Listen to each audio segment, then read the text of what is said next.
This is a small train station anyway, so it shouldn't be too busy. Yeah, I think so. Or at least in comparison to the last one we're at. So it should be fine. So it's Victoria next, isn't it? There's a few stops in between, I think. Yeah. I think there's 2 stops if needed. But hopefully we'll go all the way. In a minute, let's get mine first and I'll come back to yours. Leaving Burgos, I didn't get a clear window to film well on the train ride, but it was full of greenery and farmland on the way for miles, as you can see, similar to how Valladolid to Burgos was. We're now in Briviesca in Spain. The plan has changed. We're going to go into, I believe, Vitoria today, but unfortunately we've had to change. So we're in a small town, it's only 30 minutes away, so we're going to go check this out. What seemed like a quiet little stop, little did we know what was coming next. Right. Looks like an abandoned factory over there, doesn't it? I guess when we got off the train we just come out and just come into this town. I mean obviously it's nothing to smile at on the edge, but I do quite like these white buildings there. What do you think? Yeah, they're nice. I mean, I don't know if it's part of the station. This must be some accommodation. So if we want a taxi, we're going to have to go inside here, aren't we? Well, we need a taxi to get to our hotel, but I don't know where on earth we're going to get one. Because down there says parking. You want to go ask that guy? Just say taxi, question mark. Struggling to find where on earth I'm going to get a taxi around here. It seems like this place, this small town, is an absolute ghost town. There's barely any people here. You can see the train station is absolutely dead.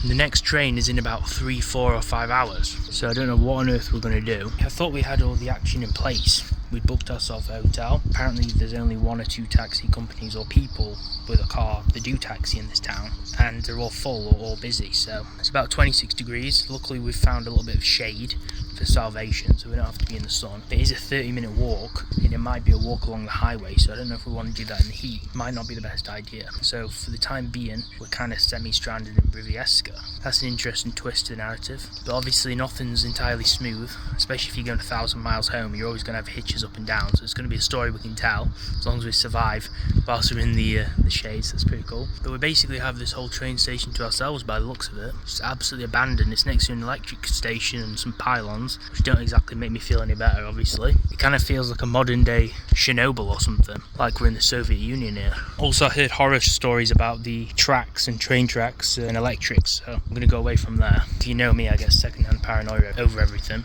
Just going to try and survive in this train station until we can maybe get a taxi. If not, we're going to have to wait about 3 to 5 hours in this station in the shade until we can catch a new train. I think it's about 3 hours. The only way to get a ticket is a machine, so hopefully we can navigate the actual machine, otherwise we can't even get a ticket. But luckily I've bought us each a Spanish rail pass, so if not, we'll just get on the train and chance it, and hopefully our pass will suffice. Luckily we got some Chris earlier. Got some Walker's Chris. The mother's eating an orange. Luckily I've got some water, so always come prepared, guys, because you don't know what you're going to run into. So if this inspires you and you decide to take a crazy trip like this, know that you could be stranded in the heat. But luckily it's not 40 degrees and we're not on a Greek island, so that's the silver lining of stuff. If we don't get a taxi soon, boys, we're going to have to live it rough. Live it rough out here. So if anyone's thinking about stopping off at Briviesca, make sure you know someone here or you've got a taxi. Otherwise you're going to be sleeping in the Moscow subway and having to walk across the train tracks, which is probably electrical, which gives me insane anxiety, with some electrical stations across there, some massive pillar, some abandoned factory over here, which looks like some abandoned nuclear reactor or something, and then over here an abandoned haunted Scooby-Doo horror mansion with some weird hermit hut on the hill as well, who sleeps with all the electricity. No disrespect, but not my cup of tea. 20 minutes in and my mum's already gone crazy. She's resorted to sniffing random flowers she's picked from bushes. That's when you know it's all over. Even the flies have given up and they've died.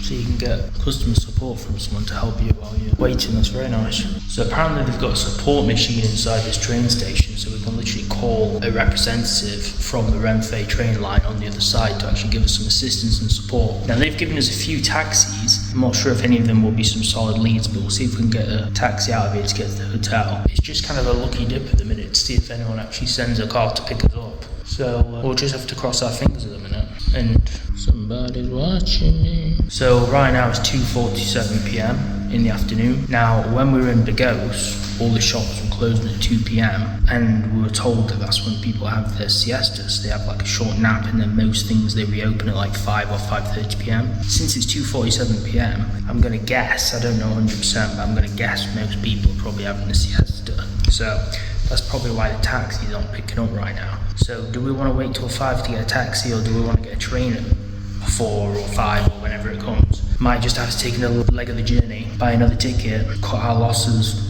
maybe not get a refund on the hotel. I'll have to file a complaint with booking maybe, but these are just the things you have to account for when you are travelling. Luckily, obviously, when I travel I have savings, but if you're on a budget and you're really skimping the way, you're going to run into some serious issues, especially like people who are backpacking.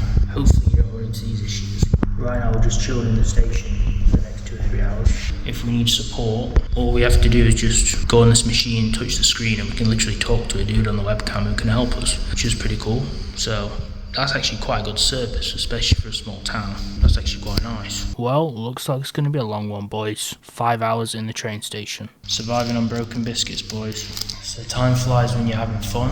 We took the train probably around 12:30, I believe, around then. And then I think we got here about 1 p.m, maybe 5-6 minutes past 1. And now we're getting pretty close to 4 p.m. So we've been here about 3 hours so far, and we're still waiting here. No taxis. The lady we called from the hotel couldn't get us a taxi, and she didn't come to pick us up herself, obviously, and she didn't get anyone else from the hotel to come pick us up. So because of that, we're still stuck in the train station. That's the current update. So we'll either be catching a train at 5, or we'll find a solution. After nearly 5 hours stuck at the station in the heat, no taxis, no buses, no help, and the hotel already paid for but completely out of reach, we finally caught a train heading towards Vitoria. At that point it didn't even matter where it went or if we got our money back, we just needed to get moving again, and it felt great. Especially to leave this graffiti riddled electric station from 90s Czechoslovakia, or so it seemed. Adios Briviesca, never again.